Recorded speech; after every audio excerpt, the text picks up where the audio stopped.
এক ব্যক্তি রাগান্বিত হয়ে তার স্ত্রীকে বলল, আমি যদি তোর সাথে আগে কথা বলি তাহলে তুই তালাক। এদিকে স্ত্রীও কম না, সেও বলে উঠল, আমিও যদি তোর সাথে আগে কথা বলি তাহলে আমার এই গোলামটা আজাদ।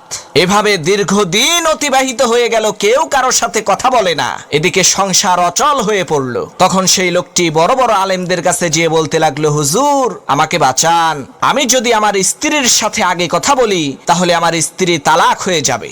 আমি আমার স্ত্রীকে তালাক দিতে চাই না। আবার আমার স্ত্রীও যদি আমার সাথে আগে কথা বলে তাহলে তারও অনেক মূল্যবান একজন গোলাম আজাদ হয়ে যাবে। আমার স্ত্রীও তার মূল্যবান সেই গোলামকে হারাতে চায় না।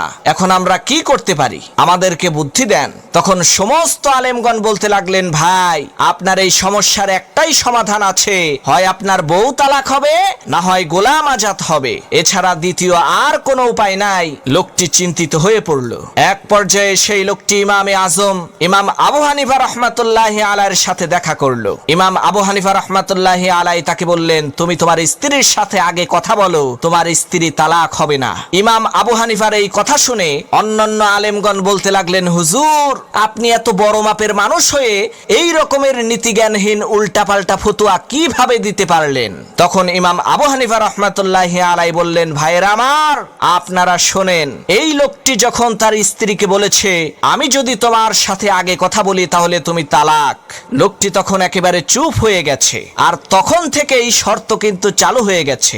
এদিকে লোকটি চুপ হয়ে যাওয়ার পর তার স্ত্রী বলেছে, আমি যদি আগে কথা বলি তাহলে আমার গোলামটা আজাদ। ভাইরা আমার, আপনারা কি লক্ষ্য করেছেন, লোকটা চুপ হয়ে যাওয়ার পরেই কিন্তু তার স্ত্রী তার সাথে কথা বলেছে। এর মানে হলো তার স্ত্রীর আগে কথা বলা হয়ে গেছে। এতে করে যে শর্তটা ছিল সেটাও ভেঙে গেছে।